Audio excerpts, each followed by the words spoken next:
I think the poet or the filmmaker or the musician, the poet must not avert his eyes. You must not avert your eyes. This is what is coming at us.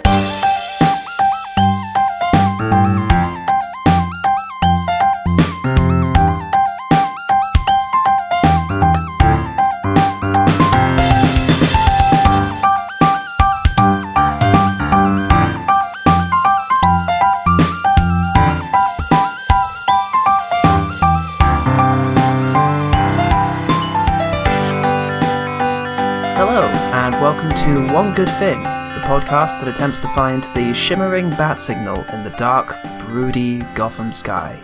Where is that metropolis? My name's Paul Salt. I'm Paul Goodman. And today we're going to be finding the one good thing about DC's Batman vs. Superman Dawn of Justice. It is the second entry into DC's film franchise. The film opened to decidedly less enthusiastic reactions than Men of Steel, which itself was mixed, I think it's fair to say. Critically, the film did poorly, and Hornaday at the Washington Post described it as dreary, overproduced, and underbaked. And Dave Schilling at The Guardian called it like a big, wet blob of fetid bird droppings tumbling down from the sky. The top-rated reviews on IMDb include this review from Thomas Drufk. I honestly can't believe I'm sitting here typing an average review for a film that's one of my most anticipated of all time. And a review from Typo with 2 Ys was simply titled Arg.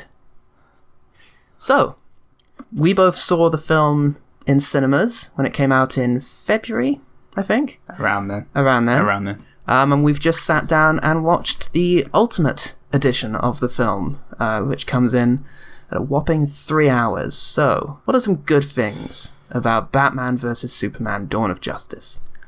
Clark Kent has the best desk setup at the Daily Planet. At the Daily Planet. Not the Daily Bugle, which Not is the Daily where Bugle. No. Spider-Man works. Yeah, although we have a J.K. Simmons esque. He's an interesting counterpoint to J.K. Simmons, is old Larry Fishburne. He's a dreamer. Playing Perry White. He's a dreamer who dreams of a simpler time when football was what would make the headline news, not mass destruction or government agencies funding terrorists overseas. A dreamer who dreams purely in headlines. He pitches to the sky. He pitches to the sky and writes in the air before him. It's a silence. It's a stunned, awed hush. But Clark Kent he's the only person in that office that has the monitor at eye level. He's sitting there straight. Everyone else is slumped, just dead in their cubicles. And well, of course, Jimmy Olsen is literally dead, slumped in the desert with a bullet in his brain instead of occupying the office, offering quippy comments. His last words were, "Lois, it's going to be okay." Da da da da da da da da. I'm gonna any DC fans who are now reaching for their X buttons on the corner of the windows, I'm gonna come right out and say I liked this version better. To the point I thought it was an alright film. I'd have come out, I think, with the same sort of reaction I'd had to maybe even a bit more positive than X-Men Apocalypse, where I came out thinking, God, there was some stuff in there I really liked. And there's some stuff in there that I would have been interested in seeing more of. Yeah. I think for me it was even more of a failure in the final third because the first 2/3 were just so much more enjoyable. Was so much better, was so much more improved. It was. There was clearer character motivations, clearer plot progression. It was still trying to do too much. So let's just go over the objectives that this film, DC Batman vs. Superman Dawn of Justice, had to achieve in its mere 3-hour runtime. 2.5 hour in cinemas. So first of all, it was attempting to launch the DCEU proper. The DC Extended Universe. Do you know what DC stands for? Dalston Cross. It stands for Detective Comics. Oh. Comics, but detectives. Like Sherlock Holmes. Yeah. Well, yeah. I mean, Batman's... Do you remember when Sherlock Holmes broke a porcelain sink over Moriarty's head. Well, that was his origin story. That was his origin story. Yeah. That's how he became known as Sherlock Holmes. Yeah. Objective 2, reboot Batman. So we had Christopher Nolan's Batman. Christopher Nolan brought that story to a close at the end of The Dark Knight Rises. DC wanted more Batman, and they wanted him to be usable in the shared universe. And they made an interesting choice. They decided, we're not going to do... Well, they did do the origin story again, but we're not going to have young Batman again.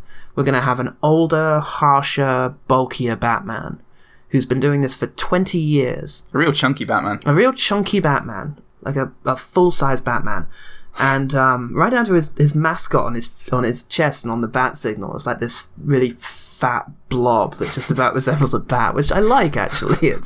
It's somehow really harsh. Like a drunk dad Batman. Just a lot of bulk. Bat dad.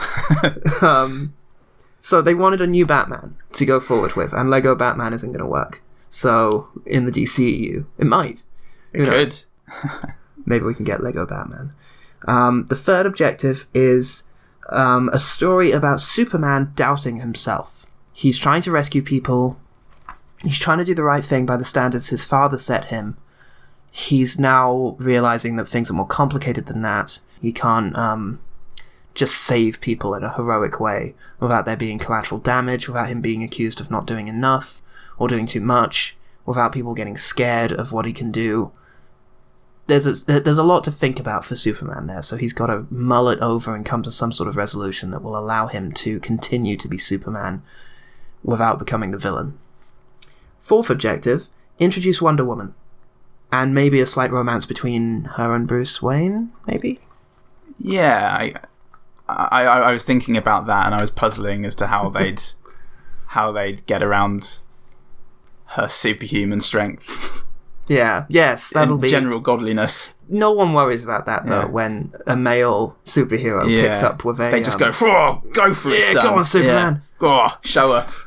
As Lois Lane goes in for her third pelvic X-ray. This got gross. This got gross much earlier than I hoped it would get gross. It's all ironic.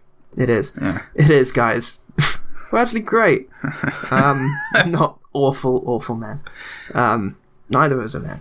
So, introduce Wonder Woman. Number 5. Set up plot points for the Justice League movie, including the main big bad, who comic book fans will recognize as being Darkseid. 1, 2, 3, 4, 5, 6. 6 point. Tell a story about Lex Luthor, a quest for power, and a manifestation of his fear of God. 7th, I think, and final thing that this film has to do is tell a story about Batman fighting Superman. That's that's also a thing that DC's Batman v Superman, Dawn of Wonder Woman, is attempting to do with this story. So those are our 7 objectives. That's a lot for any film to try and do. It's a long film, but how many objectives did Titanic have? Or Magnolia? Okay, so Titanic, the objective was to tell a story about two lovers torn about by circumstance. Yeah. Everything else is perfunctory and background. I guess you could say, and the story of the Titanic is probably, that's a second, but it's there. Yeah, an actual documentary about how the Titanic sank based on current evidence, I guess, is also in there. But that is the setting of a love story. I don't know, is Lex Luthor's plan, introducing Wonder Woman, is that all the setting in which we tell a story about two men having a disagreement and then resolving their differences? Or is that just... That feels like the background to a larger story, but I don't know what the larger story is. Yeah, how many objectives did you tot up in the end? 7. 7. I think you could have legitimately had 7 hour and 40-minute movies. A movie that launches the DCEU proper. This would be, because Avengers was the one that launched the Avengers. I mean, I don't remember people being excited about Captain America, the First Avenger. I don't remember the hype around 4. It felt like something that they were just doing in the background, and everyone was like, oh, okay, I'll see when it comes. It's another one, yeah. Yeah, and then it was just an incredible surprise that the Avengers was as good as it was. But then eventually they sort of, they weaved it together. But they laid the groundwork. Did DC's Batman vs Superman: Dawn of Justice do that did it lay any groundwork before crashing in with a major? It felt so awkward. Age of Ultron was awkward. I mean, having just one of your main characters just leave in order to go and have a vision about the future movies was awkward as hell. It's the weakest part of Age of Ultron, and I can absolutely see why Joss Whedon tried to fight to get those scenes removed from the studio. And yet, my favourite scene in DC's Batman vs Superman Dawn of Justice was the dream sequence vision of the future. Nightmare. I was very surprised. I remembered this sequence being Nightmare, which I remembered being a very weak sequence in the cinema. Maybe it's because we had a few more scenes that slowed down the pacing. We knew what was happening. Okay, he's decoding information. He's stolen from Lex Luthor and he's fallen asleep. And he's got anxieties within him about Superman's strength, about his intentions on this Earth, other beings that might be out there as strong as he is. That's what's mixing around in the old blender that is Bruce Wayne's mind before he falls asleep. And he has an anxiety dream in which a dystopia is settled in, and he finds himself trying to fight against an opponent he cannot understand or fight against. Including these weird winged soldiers, which I guess are soldiers of Darkseid. It's an incredible sequence. It actually works quite well. The aesthetic is great. Yeah. Mad Maxi style post-apocalypse. Yeah. The Batcoat was... I liked it. Glorious. But other than that, it's really well shot. The stakes are really high as he's fighting his way through these grunts. Yeah. As more and more pile on top of him in a beautiful long shot. Yeah. With great choreography. Yeah. You really feel it, and it was probably the first time in the film where I was really gripped. And if that was followed up on in the stuff that actually happened, yeah. Or if that was a hint at what's to come, then I'm kind of excited about that. Yeah. I'm pretty stoked about what might come. Sure. But I'd say that then is contrasted by the second DCEU introductory scene, in which we see the Flash, Aquaman, and Cyber all at work, or their origin stories, kind of respectively. And none of them excite me very much, I'm afraid. None of them get me really like, oh god, I can't wait to see how these guys play into that fight. For the longest time, I can remember DC Batman is the only hero I really cared about. Because I love Batman. I love his aesthetic. I love his world. I love his enemies. I love his equipment. All of the mythology around him feels so ingrained in our society and pop culture. Everyone knows what the Batcave is, what the Batmobile is, who Alfred is. And I was never that interested in Superman because of how powerful he was and how inhuman he kind of is. The only real interesting story I think you could tell with Superman is the one that Zack Snyder himself told, and Alan Moore obviously told originally in Watchmen, which is the idea of what if he just loses interest. Superman, you rescued this man from a burning building. He's going to get old and die. Yeah. In 50 years, you know. Yeah. We then have, three other Justice League guys being squeezed in. Yes. If DC were looking to ape Marvel in this and get the same sort of success with the DCEU, then surely they'd have looked at what Marvel did with Iron Man 1, Cap Am 1, Thor, saw them lay the groundwork, and then went, we're not going to do that. Well, they were just so laid off the mark. Yeah. I don't know if it's the Nolan movies that screwed them up, if they couldn't really get started with an alternate Batman until Christopher Nolan finished the Dark Knight trilogy, which he did in 2012, which is when the first Avengers came out. And consequently, all groundwork was laid after that. And here we are in 2016 with 3 DCEU movies out and a Justice League movie due next. Wonder Woman first, then DCEU full on. They're so behind. Yeah. It's been going on. The Marvel has been going since 2008. But then if, say, someone, you watch somebody who's running a marathon and they're 4 or 5 miles within finishing, if a guy just fucking comes out of the woods, like just struggling to get a bib on with a number 8 on it, and then just starts jogging the same speed towards the finish line, it's not... My guess is he'll get a mixed reception. Yeah, because he didn't put the work in. Yes, you passed the finish line of this marathon, but you didn't run. You didn't do it. Yeah. you saw you coming out of the woods. You haven't built up the goodwill. And I think the best way to do that is, rather than try to make one movie that actually accomplishes the work of 7, instead of doing that, make a good movie. Make good movies, the best that you can do. And I don't want it to seem like we're just praising Marvel here. Marvel frequently fail to just make a good movie out of what they're working on. And I feel like DC, unfortunately, have yet to make the film. You know, Iron Man, or The Avengers, or Captain America the Winter Soldier. The ones that really stood out and meant things to people, and that people talk about as fondly as if they were just separate films independent of the MCU. Because there is good in Batman versus Superman Dawn of Justice by DC. A lot of it.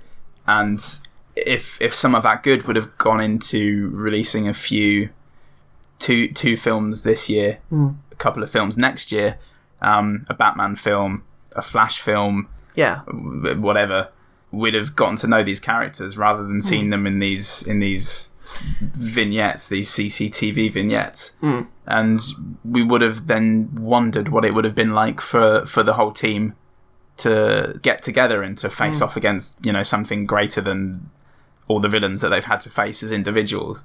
With the Batman versus Superman fight we had, it felt frustrating because it was just a communication error. If Batman would just let Superman talk, if they could just talk it out, they wouldn't need to fight. And they don't, because immediately after they stop fighting, they fix the problem they have together. And it's easy. It's resolved in a few moments before another problem comes up. So, yeah, when you have a conflict of ideals, that works in the Avengers because they all know each other. And we know them. Yeah, and we know their ideals. Whereas we're just presented with this film at the beginning, and these characters have ideals, and they clash, apparently. So that's a good opportunity for us to talk about character motivation. Yeah. I'm going to ask you about these characters, and I'd like for you to tell me what they wanted in the film. Okay. And what their arc was. Let's talk about their arc. All right. Bruce Wayne, or Batman. Okay. So the film starts with Bruce Wayne being understandably annoyed.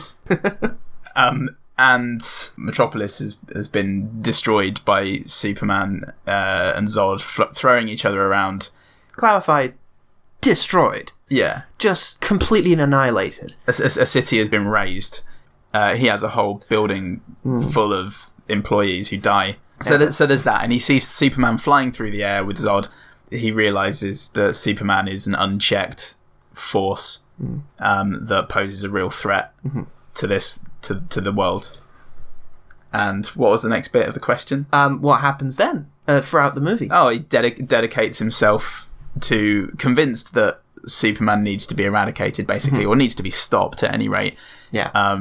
He takes it upon himself to find out information, to steal kryptonite, to train himself in an excellent training scene. In an excellent training sequence in which he becomes more equipped to fight a god by hitting a tire with a hammer. Yeah. Or pulling tires around in a sort of grody lot. It's great.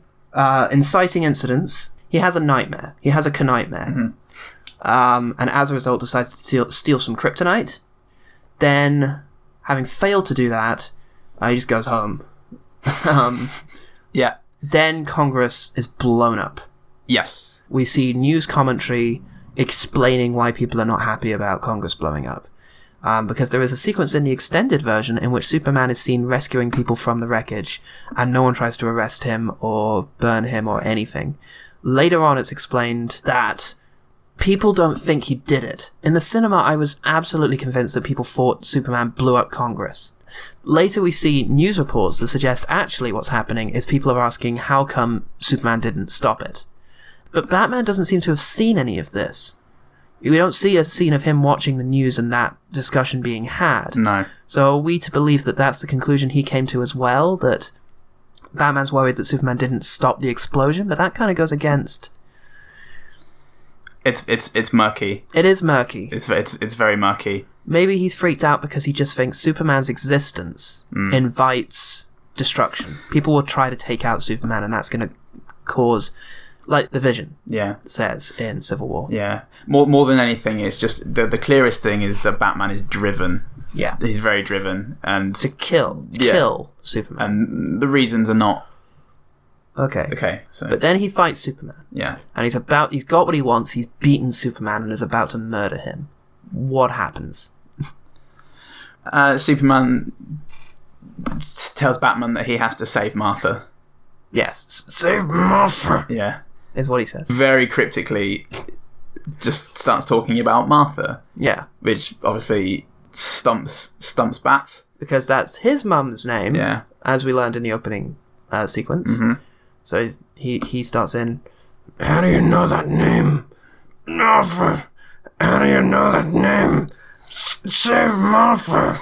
And that goes on for 7 minutes. Yeah. Until Amy Adams runs in and it's like, please, both of you stop this. Yeah. It's his mum. Yeah. And that changes his mind. Yes. And again, there are reasons why this would change his mind. They draw symmetries between Batman and Superman throughout the film about their motivation for stopping each other is basically the same.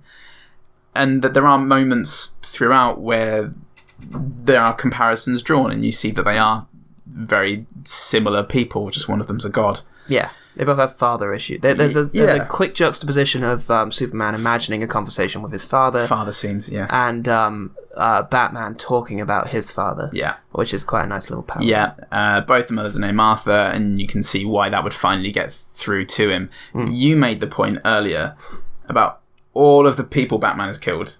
Yes. Who all had mothers. Yeah. The guy who was just firing a machine gun at the Batmobile, and then he just blew him up. He had a mum. Yeah. She might have been called Martha. Yeah.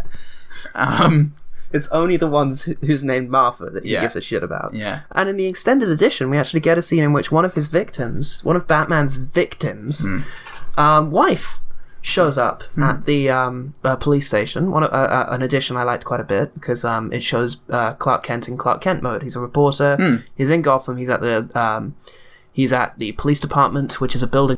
There's a notice board in the background and a child crying, and it feels like an actual location. It's a real place. It's a real place, guys. Yeah. It's an actual place. In DC's Batman vs. Superman Dawn of Justice that Clark Kent goes to learn information. Yeah. And an incident happens whilst he's trying to get that information that he had not planned on. It's like a movie. And he goes outside and he talks to the woman, and the woman says, I know what he did, but he was a father too. And that's kind of like a motivation to Clark Kent to start really questioning Batman and his methods. And that only really occurs to Batman later when he hears Superman say his mum's name. Yeah. Yeah. It's contrived. And him using the name Martha is very contrived. Yeah. Why he wouldn't just say, he's gonna kill my mother, or something, or mum, or something, but he says Martha, which he's never called her. Superman doesn't have to start coughing up blood and crying, but crying there's nothing, knowing you're gonna die, there's nothing eloquence going to come out of your mouth. You are going to be crying for your mum, or you're going to at least be squealing for your mum. And so Batman decides not to kill Superman because his mum's name is Martha. Yeah. It's a little alarming how close they become immediately. Yeah. Because it's not just, okay, guess I accept you then. Yeah. It's, I promise you, if my life means anything, it's this. Yeah. He doesn't say that, but he says that. Yeah. No harm will come to your mother tonight. A lady he has never met. And then he to get to Superman's mum, he kills a whole bunch of guys. He kills a lot of people. Yeah, who also a whole all bunch have of mums. sons. Yeah, a lot of sons, a lot of brothers. Who are not nice people, but their mums may be. Yeah. So he kills a whole bunch of people. Yeah. He murders them. Yeah. He's rescued Martha. He has joined the fight against Wonder Woman and Superman, and he has seen Superman give up his life to save the world, to destroy Doomsday. He then talks to Wonder Woman at the end in the cemetery about how they've got to come together, that men are still good, we can rebuild the things we've destroyed, and we need to bring all of the heroes together to form a profitable movie franchise. That is his end goal. So that's Batman. Now, as an arc, there's some gaps. There's some problems. Yeah. Yeah. And if he's that dogged, if he's that driven to kill Superman, then it's a kind of flimsy reason for undoing all of that. And then the whole, what he says at the end about having to come together to fight. Yeah. That was very, is authorial the right word? Where it's the writer going, oh fuck, I've got to do the thing now that sets I've got up to achieve objective film. number one, which is to set up the DCEU. Yeah. So, Superman, and we're going to do this briefly. Superman, he is Supermaning. He is saving people. We see that, I think, early on, don't we? We see him save... And that's an issue with his introduction, is he saves Lois Lane.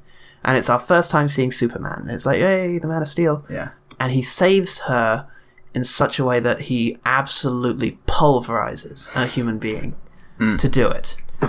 He doesn't appear with a quip and a smile and you've been busy, something, before disarming the man and so he can be brought to justice. He sees that he's pointing a gun at Amy Adams, and so he fucking pulverizes him. Yeah, he just blasts him through a wall. Yeah. Until he's dust. Breaks every bone in his body. Yeah. That's our introduction to Superman. Yeah. And it's not... it's problematic, considering his moral angle going forward is going to be that Batman is out of control. Yeah. When he is flown to another country, completely intervened in a situation he knows nothing about in order to rescue his girlfriend. I love killing people. Watch me murder this boy. Here I go again.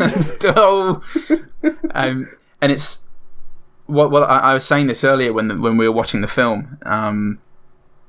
That I think Superman as a character in this film, he's a well-meaning guy. He means to save people, and he's not killing people. It's just there are casualties. But Superman, he also doesn't seem to address any of this himself. He just bats it off. It's like he's laminate, and it's all just running off of him.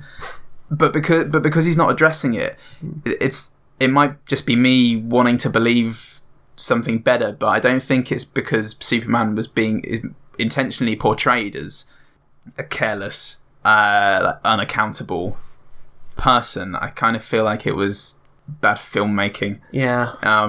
Just we want a big action sequence. Yeah. We don't necessarily want to think too much about the consequences of having our big action sequence. Yeah. And I think there are a couple of conversations that he had with his mum, with Lois, that sort of got across the idea that he was just trying to do good. Yeah, just trying to be a good guy. Yeah. But he did murder people. A lot of people. And that confuses the conflict he has with Batman. So, okay, going forward, he sees a man who is posting himself as, like, judge and executioner, possibly with some manipulation by Lex Luthor, but that's what he sees. And so he decides that he is going to stop the Batman. And at one point, he actually does appear in front of his car, and he stops him from stealing some kryptonite, which I don't think he knows is kryptonite. But Superman often doesn't know what's happening. He often just sort of bumbles into situations. He didn't know where his mother was being kept. He didn't know that was kryptonite being transported, or he definitely would have stopped it. He just saw Batman blowing stuff up and killing people and thought, I better stop this. And I think there's an interesting angle there, the idea that maybe Batman is more intelligent and calculating, whereas Superman is more idealistic and strong. Is he well-meaning, or is he just a god among ants? Just a god among ants. And he doesn't care. Their machinations. He doesn't care about them. Fuck him. Yeah. What can they do? He then gets distracted, frankly. I mean, his issues with Batman don't get resolved. Batman doesn't stop being a murderer. It's just Congress gets blown up. And he's got bigger things to think about. And the next time he reappears in the plot, he's kind of forgotten about Batman and is more interested in Lex Luthor, who, only for the simple reason that he has thrown Amy Adams off of the top of a building and kidnapped his mum. That's his involvement. It's very personal. Yeah. It's not an ideological issue he has with whatever Lex Luthor is doing, because he doesn't know. He doesn't know what Lex Luthor's doing. He probably doesn't know who he is. Is there even a scene where they introduce themselves? Oh, we saw him at that party. Yeah. I think we've really said it about Superman's motivation. He eventually changes his mind on Batman for no real reason and starts working with him, I guess, against a bigger threat. is the idea, and he sacrifices his life without thinking about it, which has an impact on Batman, convincing him that he needs to bring the metahumans together. Yeah. That's that. Not too many more of these, although the next one is Lex Luthor, and there's a whole conversation to be had there about... I feel, and we'll get on to the characters or the actors, I'm sure, later, but I feel the less said about Lex Luthor, the better. Okay. Yeah, it was a poor performance. Yeah. That's Lex Luthor. Wonder Woman's a bit more straightforward. She doesn't want to be exposed. Something happened. Well, I think the World Wars happened, which led her to turn her back on mankind. She's been laying low ever since, just living. And now it's because of Lex's research into metahumans, she is at risk of being exposed. And now Batman is trying to bring her back into the fight. That's fairly straightforward, but again, that is articulated in 3 scenes, and it's all a little rushed. But it's perfect. It's a perfectly good introduction. What is not so great is that her action sequences aren't terribly exciting. Her showing up at the end, the great theme that she's been given by Hans Zimmer and Junkie XL starts up, and then Superman just barges in, just punches everyone. I quite like Superman. Yeah, and I know that people have called him a charisma vacuum. He has a nice brow. I will say the strenuous face that every action actor has to work on. The I'm doing work right now. It's the face you do when you're pushing something or pulling something or flying through the air. His is hilarious. It's incredibly funny. It's very good. Amusing. Perfect, almost. Depending on your... What do you mean? Yeah. On your standard. If that's... I mean, it's Arnie-esque. At this stage, I think what would be a good thing is a lightning round. Let's just list off some good things that we liked about the film that we haven't discussed yet. In the opening sequence, which once again shows us Batman's origin story, I was interested to see that Batman's father, Thomas Wayne, actually tries to fight the guy. In Christopher Nolan's, he very definitely didn't. He didn't try and wrestle the gun. He only intervened when it looked like something was going to happen to his wife. And it's a whole thing about the sort of will to act, and it's interesting. Here, Thomas Wayne, played by Jeffrey Dean Morgan, the comedian himself, fights back. He tries to punch the guy, and that's what gets them killed. Interesting.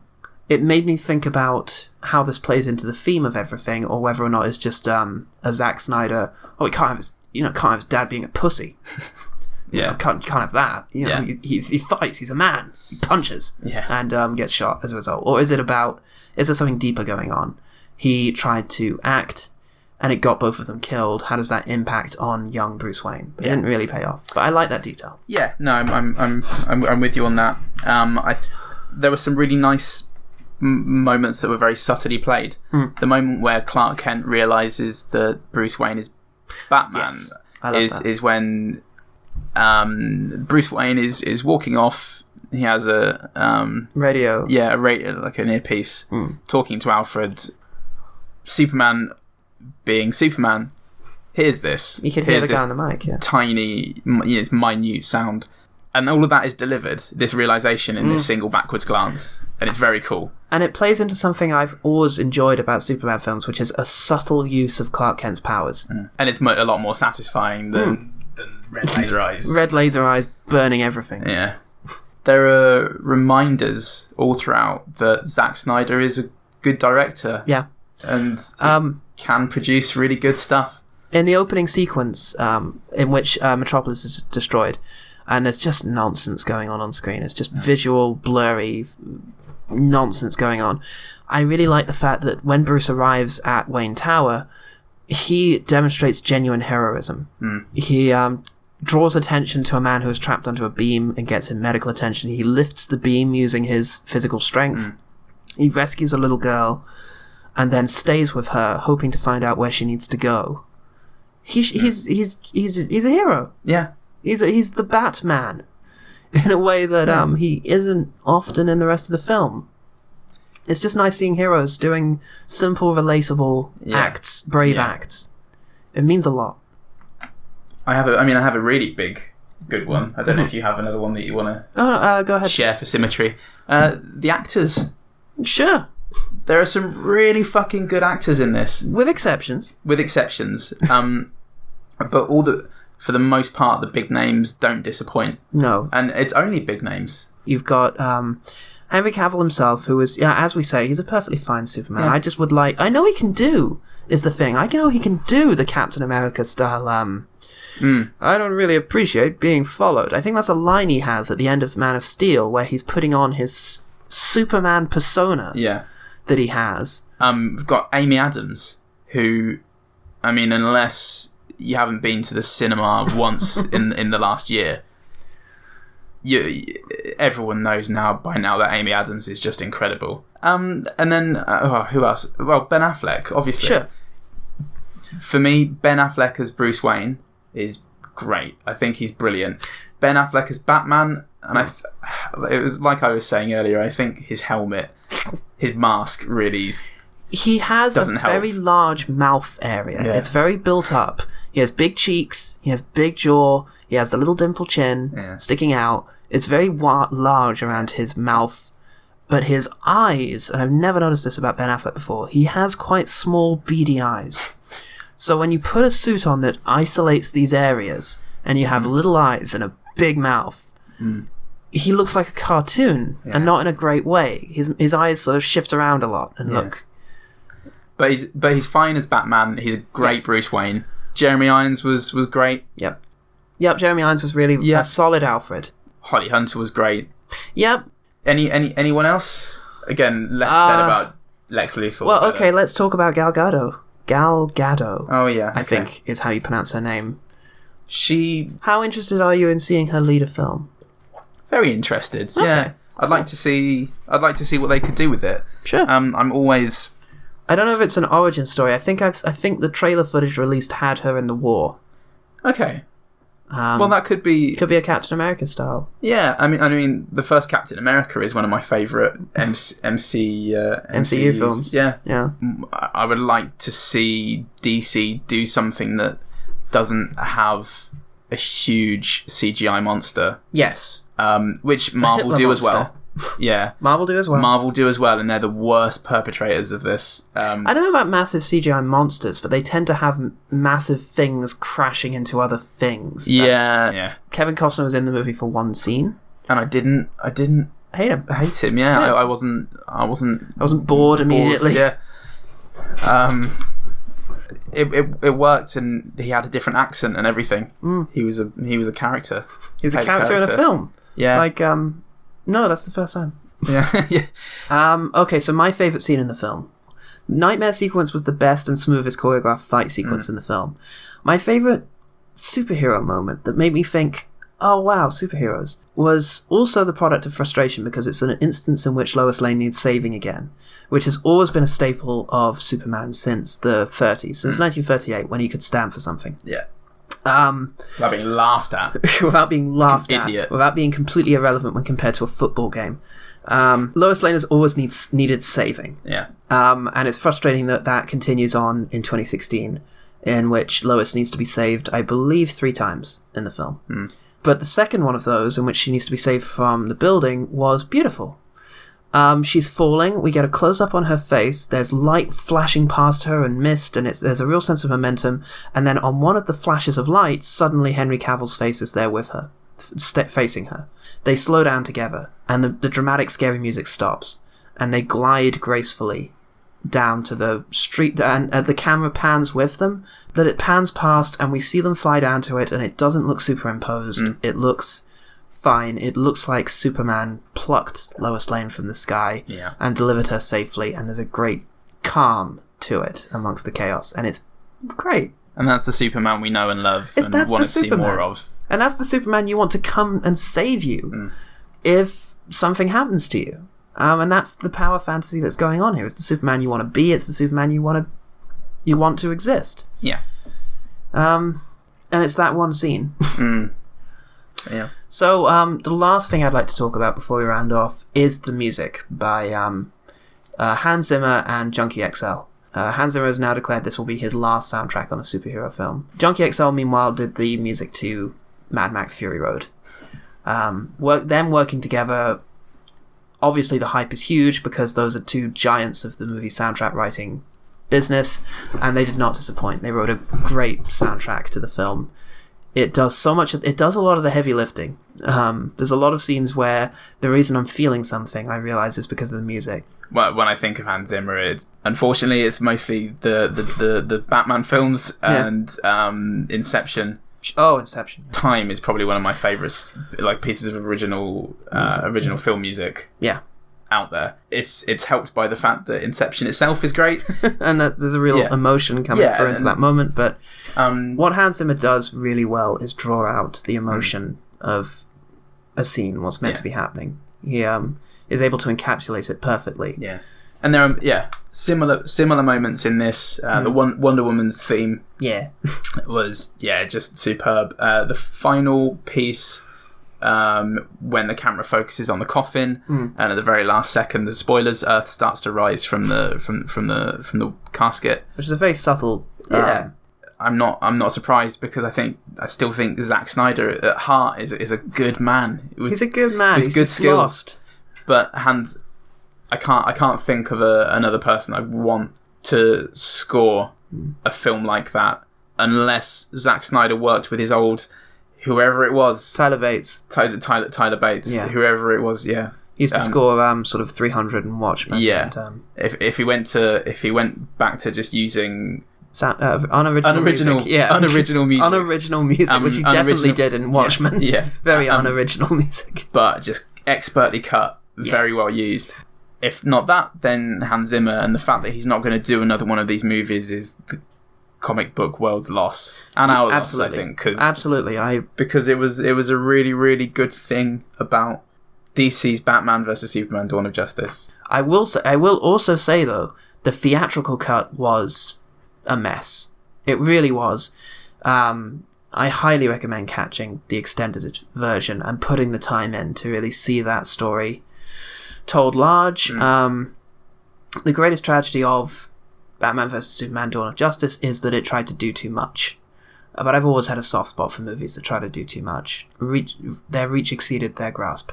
Okay. So, do we want to mention the fact that we have a Twitter that we... Absolutely. You can find out more about One Good Thing on Twitter and Facebook. Yes. There will be Facebook. So the Twitter handle, as the kids call it, is OGTpod, at OGTpod. The Facebook is to be announced, so watch Twitter for that on OGTpod. Yep. Well, we welcome suggestions from people, or we welcome the challenge from people. Yes, we have a lot of films that we want to get to. Yes. Please, though, tweet at us suggestions for films that you would like us to find the one good thing about. Our mission statement is that there is no worthless film. There's no film out there that is completely lacking in quality. There's something good or remarkable or interesting in every film that's ever been put out there. If you think that's not true, then by all means challenge us, and we'll see what we can do. So, if you'd like to know more about my work, please check out nerdsgetbored.com. And if you want to check out my work, I have a blog called Life Worth Living, which is liwoli.wordpress.co.uk, let's say. If .uk doesn't work, it's probably .com. Try both. Come and find us, America. Come on. I've been Paul Salt. I'm Paul Goodman. And until next time, remember, the one good thing about DC's Batman vs Superman: Dawn of Justice is that it's quite good.